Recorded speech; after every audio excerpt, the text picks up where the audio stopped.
It was supposed to be an ordinary afternoon in Atlanta, sun shining, traffic humming, nothing out of the ordinary. But within minutes, a routine traffic stop would spiral into a national outrage. A white police officer pulled over a black woman driving a luxury car, accusing her of stealing her own vehicle.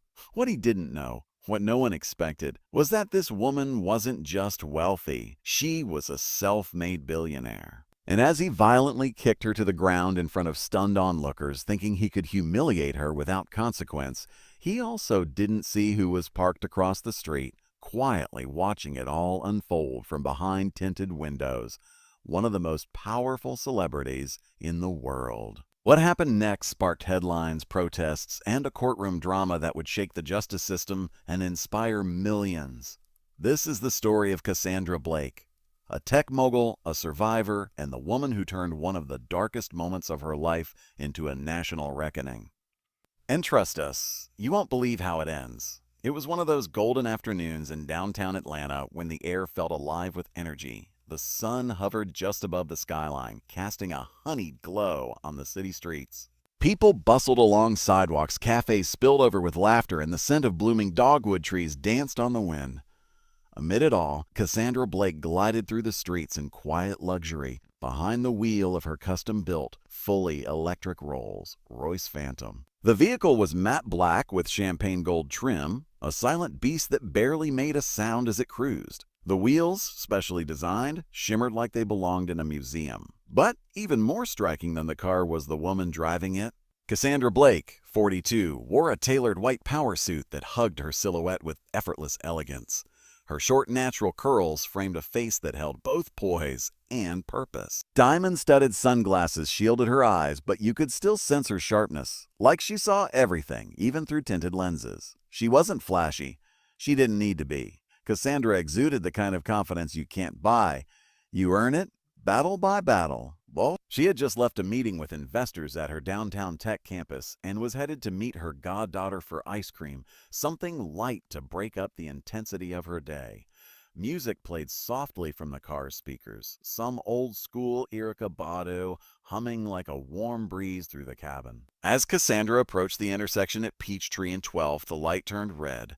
She eased to a stop. That's when she noticed them, the flashing blue lights in her rearview mirror. Her brow furrowed. What now? A patrol cruiser had slid in behind her, lights blazing but no siren. A quick glance at her speedometer told her she hadn't been speeding. No traffic violations, no missed signals, and even if something had gone wrong with the vehicle, she knew every inch of it, every service date logged and monitored by her assistant. Still, Cassandra pulled over. She was many things, but careless wasn't one of them. She'd been here before too many times. Being a successful black woman didn't make her immune to suspicion. If anything, it made her a bigger target. The police cruiser came to a halt behind her. A door slammed. She watched through the rearview mirror as the officer approached. Average height, stocky build, pale skin flushed pink from the heat, sunglasses on. Jaw clenched like a man already annoyed with the world. Officer Rick Dalton. Cassandra didn't know him by name yet, but she recognized the type anywhere. He marched to her driver's side window and tapped twice with his knuckle. She pressed the button, lowering the tinted window halfway. "A license and registration," he barked. His tone wasn't polite. It wasn't neutral. It was aggressive in a way that made her skin tighten. Cassandra reached calmly into her designer purse, pulling out a slim leather wallet. She handed him her ID, then opened the glove compartment for the registration. Her movements were slow, deliberate, non-threatening. "Of course, officer," she said, maintaining her composure. May I ask what I'm being stopped for?" Dalton didn't answer. He just looked over her documents, then peered inside the car with narrowed eyes. He raised an eyebrow. "Whose car is this?" Cassandra blinked, letting a beat of silence sit between them. "It's mine," she replied evenly. He smirked, but there was no amusement in it. Must be nice. Must be nice." She tilted her head slightly, watching him. His posture, his tone, the way he scanned her face like he was waiting for a reason to escalate. It was all too familiar. Dalton glanced over the car again, as if searching for an excuse. "A step out of the vehicle," he said suddenly. Cassandra didn't move. "Is there a reason for that request, officer?" His jaw tightened. A step out of vehicle. People on the sidewalk were starting to notice. A mother with a stroller paused. A pair of college students stopped mid-conversation. A man on a rented scooter slowed to a crawl. Something about the scene felt off and everyone could sense it. Cassandra took a breath. She didn't want to make a scene, but she also knew how easily these moments could turn deadly. She unbuckled her seatbelt and stepped out, maintaining her composure. So, standing beside her car, the Georgia sun reflecting off the hood, she looked every bit the queen she was. But to Dalton, she was just another challenge to his ego. You think just because you're wearing designer clothes and driving a spaceship you're untouchable? He muttered under his breath, stepping in closer. Cassandra's hands remained at her sides, palms open and visible. I think I have the right to know why I was pulled over, she said. Dalton's face twisted in annoyance. Turn around and place your hands on the car. Excuse me? You heard me. You heard me. Cassandra hesitated, and in that split second, the tension exploded. Dalton shoved her shoulder, forcing her to turn. The heels of her Louboutins scuffed against the pavement as he pushed her toward the hood. And then, before anyone could stop him, he kicked her behind the knee, sending her sprawling onto the pavement. Gasps filled the air. Someone shouted, "Hey!" Another voice screamed, "I'm recording this." Phones were out now. Recording, streaming. Cassandra lay on the ground, stunned but not broken. Her sunglasses had fallen off, her palms scraped against the hot asphalt. Her white suit, smeared with grit and shame, clung to her back. And across the street, behind the darkened windows of a parked SUV, someone was watching it all. Recording it, someone who would change everything. Cassandra unbuckled her seatbelt with the same calm precision she used to sign multi-million-dollar contracts. She wasn't nervous, at least not outwardly. Every move she made was measured, practiced. She knew the playbook. She'd lived this scene more times than she cared to count.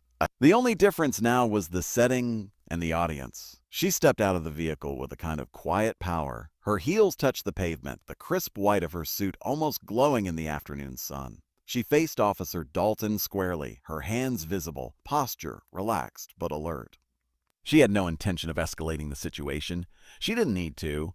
Her presence alone already had Dalton on edge. He stood inches away, jaw clenched, breath uneven. "You think you're above the law," he muttered, eyes filled with a strange mix of resentment and insecurity.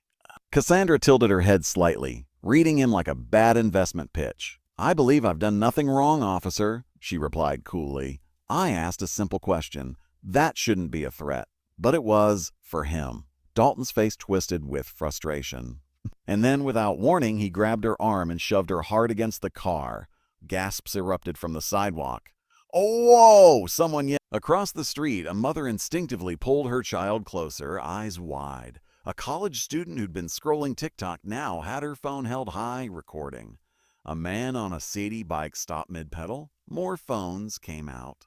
Eyes locked in. Cassandra's body hit the side of her car with a hollow thud, her palms spread across the cool metal. Her heart pounded, not with fear, but fury. She gritted her teeth. "There's no need for this," she said, voice strained but firm. Dalton said nothing. He stepped back for a moment as if considering his next move. His hand hovered near his belt. Cassandra glanced quickly. No weapon drawn, not yet, but his intent was boiling over. And then he snapped. Dalton kicked her, hard, boot to the back of her knee. Cassandra crumpled instantly, unable to steady herself. Her right leg buckled and folded beneath her, and she collapsed onto the pavement with a choked gasp. Her sunglasses flew off. Her designer bag hit the ground with a dull thud. The world blurred for a moment. Sunlight, gasps, shouts, pain. The white fabric of her pantsuit, pristine minutes earlier, was now streaked with dust and city grime. The crowd erupted. "What the hell?" one man shouted. "You just kicked her," screamed a woman near the coffee shop. "This is assault," someone yelled. A man ran forward but was stopped by another bystander. "Don't. Let the cameras catch everything," the second man said. "We got this." By now, at least 6 people were filming from different angles. One woman was live streaming. Comments poured in fast. "He really kicked her? A call? A lawyer now?" This is Cassandra Blake, isn't it? She's famous, y'all. But the most important viewer wasn't holding a phone at all. Across the street, parked discreetly outside a boutique that catered to Atlanta's elite, sat a matte black Mercedes Maybach GLS SUV. The kind of car that didn't attract attention unless you knew what you were looking at. The windows were so deeply tinted they almost looked like mirrors. Arch inside the SUV in the cool, quiet interior, Sean Carter, better known to the world as Jay-Z, was watching. He'd been on his way to a closed-door meeting about a philanthropic investment in Atlanta's public schools. His team had rerouted through Midtown to avoid construction. From the back seat, he had glanced out the window and noticed the Rolls-Royce first. An unmistakable design. Then he saw her. Cassandra Blake. He recognized her instantly. They had spoken briefly at a gala in New York, and he'd followed her career ever since. He admired her business mind, her refusal to be boxed in, and the way she moved through industries that often worked overtime to exclude people like them. He was about to roll down the window to wave, or maybe even step out and surprise her when he saw Dalton approach. And then he saw the shove, and then the kick. The entire vehicle went silent. His bodyguard stiffened in the front seat. The driver looked up in the mirror, waiting for instructions. Jay-Z lifted his hand calmly. "Start recording," he said. The guard already had his phone out. On it. Jay-Z leaned forward, jaw clenched. His eyes stayed fixed on Cassandra as she lay on the ground, slowly pushing herself up with scraped palms and defiant dignity. She wasn't crying. She wasn't yelling. She was doing what so many of them had been taught to do: survive the moment first, fight the war later. Jay-Z pressed a button on his console. Get Rock Nation Legal on standby," he said. "I want the footage secured, time-stamped, and backed up in 3 places. Yes, sir." Back on the street, Officer Dalton was pacing now, flustered by the shouting crowd, the cameras, the growing sense that he had crossed a line he couldn't walk back from. He reached for his radio again. His words were clipped and tense. "Need backup. Suspect resisting. Are you resisting?" Someone shouted. She didn't do a damn thing. Cassandra slowly pulled herself up to her knees, her suit ruined, her dignity intact. She looked up at Dalton, not with fear, but with the cold stare of a woman who'd already decided she wasn't going to be the victim in this story. And she wasn't alone. The world was already watching. Jay-Z hadn't planned to be anywhere near Peachtree Street that afternoon. In fact, his schedule had been tightly secured for weeks, a private charity gala hosted in a gated Buckhead estate far from the downtown chaos. But when his driver missed a turn while rerouting around road construction, they found themselves slowly rolling past a high-end strip of shops and cafes nestled in Midtown Atlanta. It was supposed to be a minor inconvenience. Instead, it became history. The moment Jay-Z saw the police cruiser parked behind the matte black Rolls-Royce, something in his gut shifted. The way the officer stood too close to the driver's side door. The way the black woman inside didn't look panicked, but composed, controlled, like she had done this before. Survived this before. Then he saw her step out. Jay-Z leaned forward, his eyes narrowing. Stop the car. The driver pulled over silently. In the front passenger seat, his head of security, Tone, noticed the tension. "You good?" Tone asked. Jay-Z didn't answer right away. "On now." He watched as the woman stood beside the Rolls, calm, regal, unarmed. "She's not just anybody," he said finally. "That's Cassandra Blake." Tone sat up straighter. "The tech billionaire?" Jay-Z nodded. "Start filming." Tone didn't hesitate. He lifted his phone, hit record, and zoomed in. Seconds later, they both watched, stunned, as Officer Rick Dalton shoved her into the car door and delivered a swift kick to the back of her knee, collapsing her to the ground like a criminal. Tone muttered under his breath, "Nah, this is bad." Jay-Z's voice was low, cold. "This ain't just bad. This is going to be everywhere." They weren't the only ones capturing it. Unbeknownst to Officer Dalton, and even the bystanders, Cassandra had come prepared. Clipped discreetly to the inner seam of her blazer lapel was a miniature body cam, no larger than a coin. You wouldn't notice it unless you were looking for it. And Officer Dalton certainly wasn't. Cassandra had worn it religiously for the past 4 years.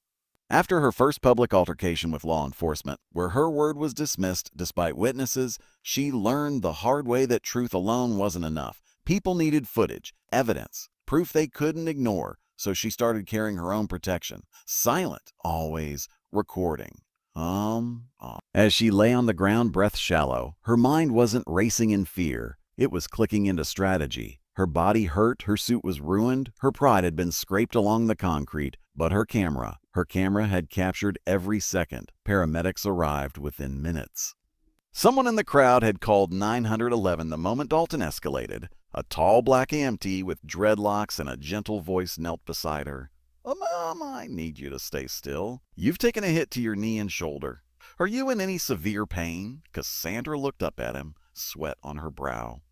Not pain, she said. Just tired. Tired of this. He glanced at Dalton with visible disgust. We're gonna be okay. We got you. As they helped her onto a stretcher, Dalton tried to regain control of the situation.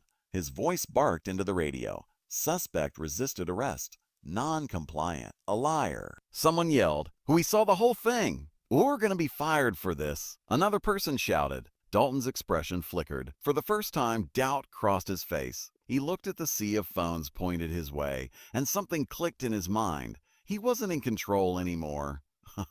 Back in the Maybach SUV, Jay-Z was still watching. Cassandra was being loaded into the ambulance now. The crowd was bigger. The air was electric. Jay-Z turned to Tone. You got all that? Every second? Send it to Rock Nation Legal, full encryption, then upload it to the cloud. Tone was already typing. On it, Jay-Z picked up his phone and made a call. His voice was calm but sharp. Anji, we're about to break a story. Clear your afternoon. Within 6 hours, the footage was on every social platform. Cassandra's body cam footage was uploaded to a private server and reviewed by her legal team, who wasted no time contacting several civil rights attorneys and media outlets. By the time the sun dipped behind the Atlanta skyline, her name was trending on Twitter under #JusticeForCassandra and #SheDidNothing. Her video, clean, sharp, and time-stamped, showed exactly what had happened. The shove, the kick, the collapse, no resistance, no threat. Just a black woman harassed, hurt, and humiliated for daring to exist in a space someone else didn't believe she belonged. Jay-Z's video only confirmed it. His angle showed the crowd, the reactions, the cries for justice. From both sides of the street, it was undeniable. Dalton had attacked an unarmed woman in broad daylight, and that woman was a billionaire. Suddenly, the story wasn't just about police brutality. It was about power, bias, and a country forced once again to confront its reflection.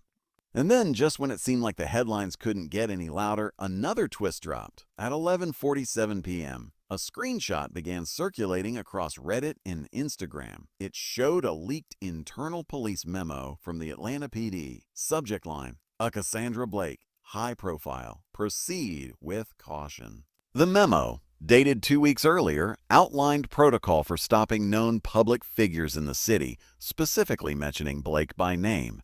It included a short dossier on her business interests, net worth, and history of a prior legal activism against the department.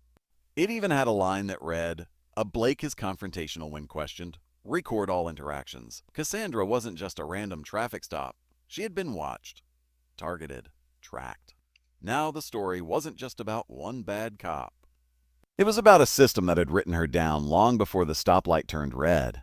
And America was wide awake. By the next morning, Cassandra Blake's name was everywhere. What had begun as a viral video of a black woman being kicked by a police officer had transformed overnight into a national reckoning. At first, the headlines were vague, even patronizing. Atlanta officer accused of excessive force and traffic stop, unidentified woman assaulted during police encounter caught on camera. But Cassandra didn't stay anonymous for long. The internet did what it does best, digging, uncovering, connecting the dots. It didn't take long for someone to match the face of the woman in the viral clip to a public LinkedIn profile, a Forbes cover, and TED Talk clips that had been viewed millions of times. By sunrise, the truth broke. A black woman kicked by cop as billionaire tech mogul Amit Cassandra Blake, the self-made CEO who just brought America to its knees. She's rich, brilliant, and just took a boot to the back. Now the nation is listening. Cassandra Blake, as it turned out, wasn't just somebody. She was a global force. The founder and CEO of Eon Tech, a revolutionary AI and robotics company valued at over $12 billion. Her technology-powered autonomous vehicles, hospital AI systems, and even space exploration drones used by NASA. Her backstory, even more jaw-dropping. Cassandra was born in South Carolina and raised in foster care after losing her mother at age 7. She moved between group homes and guardians, never staying in one place long enough to plant roots. But what she did find wherever she went was a public library. It became her refuge. At age 13, she taught herself to code using outdated manuals and free internet terminals.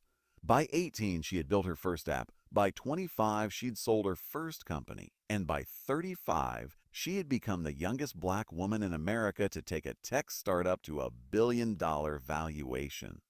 She didn't just climb the ladder, she built the damn thing. And now she'd been kicked to the ground by a white cop who saw her only as a threat.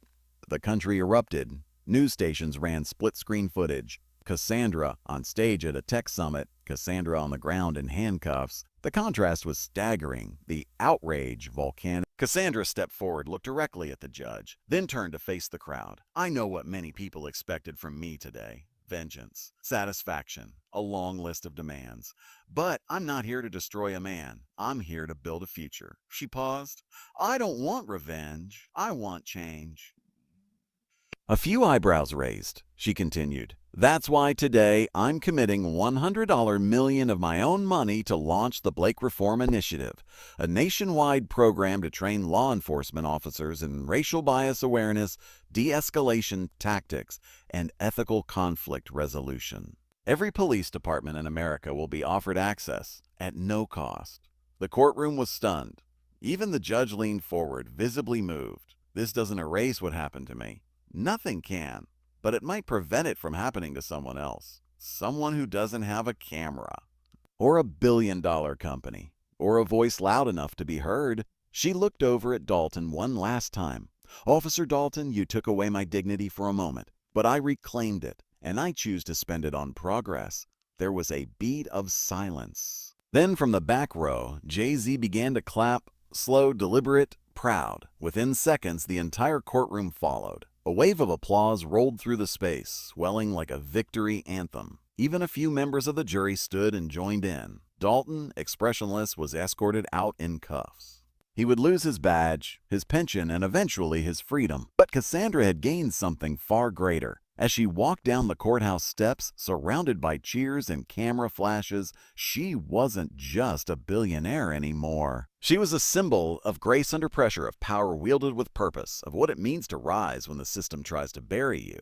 A little girl in the crowd shouted her name. Cassandra smiled and walked over, kneeling carefully beside her. "Are you a superhero?" The girl whispered. Cassandra took her hand. No, she said softly, but maybe one day you will be. And with that, she stood tall, lifted her head, and walked into history. Not just a mogul or a headline, but a legend. Meanwhile, social media turned into a digital war zone. Celebrities voiced support immediately. A tweet from Viola Davis read, "How many times do we have to prove we belong? Cassandra, we see you. We fight with you." LeBron James posted, "You can be a billionaire and still be treated like a criminal. Don't talk to me about post-racial." And then came Beyoncé. She posted a black and white photo of Cassandra in her white suit, hair wild, hands bound behind her, with a single caption, "We stand with Cassandra. Black power, black brilliance, black dignity." The post shattered Instagram records, 7 million likes in 4 hours. Behind the scenes, Jay-Z and Roc Nation's legal team were already moving. They filed a formal lawsuit against the city of Atlanta, Officer Rick Dalton, and the department leadership for excessive force, civil rights violations, and unlawful targeting. Meanwhile, the leaked police memo, flagging Cassandra as a confrontational high-profile target, circulated like wildfire. The implications were explosive. Was the city keeping secret dossiers on outspoken black leaders? Was Cassandra under surveillance long before that traffic stop? The Atlanta mayor's office scrambled to respond. In a hastily arranged press conference, a city spokesperson offered a vague apology and confirmed that Dalton had been placed on administrative suspension. Suspension? That only made people angrier. As pressure mounted, public support for Cassandra soared. Her social media accounts, which she hadn't touched in weeks, gained 3 million new followers in a single day. Activist groups reached out to her team, asking to amplify her voice in the fight for systemic reform. But Cassandra stayed quiet for the moment. She was recovering in a private suite at Piedmont Hospital. Doctors diagnosed her with a torn ligament, a bruised hip, and a mild concussion from the fall, but the worst injuries weren't visible. Her body would heal. Her anger would not go quietly. Lying in bed, Cassandra watched the coverage silently. Her assistant sat nearby, scrolling through headlines on a tablet. "They're calling you the Rosa Parks of tech," she said with a wry smile. Cassandra scoffed. "I didn't sit down to make a statement. I got pulled over for minding my own damn business." But even as she said it, she knew the truth. Her story had become bigger than her. It was no longer just about a traffic stop. It was about power, perception, and the haunting reality that even a billionaire with a clean record and a spotless suit could be brutalized simply for being black. And yet, even as the world rallied behind her, Cassandra was already planning her next move. This wouldn't end with trending hashtags or a court hearing. She had money, she had reach, and most importantly, she had the attention of a nation hanging on her every word. Meanwhile, Rick Dalton had gone dark. Removed from active duty, his home was under surveillance from news vans. Protesters had begun gathering outside his precinct. Someone leaked his disciplinary record online, revealing 3 prior complaints of excessive force, all previously dismissed. Now, nothing was staying hidden. And Cassandra, she wasn't just rising again. She was preparing to speak. And when she did, the entire world would be listening. Cassandra Blake didn't just survive a violent, racist encounter. She transformed it into a national movement. Her strength turned pain into purpose, showing the world that power isn't always loud. Sometimes it speaks in grace, action, and impact. Officer Dalton thought he was kicking down another nobody. Instead, he kicked open a conversation that the world could no longer ignore. And from that day on, Cassandra became more than a billionaire. She became a voice for millions, and a symbol that no one is too rich or too strong to be targeted, and no one is too small to fight back. This story leaves us with one big question. What if you had been there? Would you have spoken up, recorded the truth, or walked away? Let Cassandra's story be a reminder that silence protects the wrong side of history. Whether you're famous, unknown, rich, or struggling, we all have a role to play in justice. Movie camera, if this story moved you, like, share, and subscribe for more real, raw, and powerful content. Drop a comment below. How would you have reacted if you saw this go down? Bell turn on notifications because next week's story, even wilder. Stay woke, stay loud, stay brave. Raised medium dark.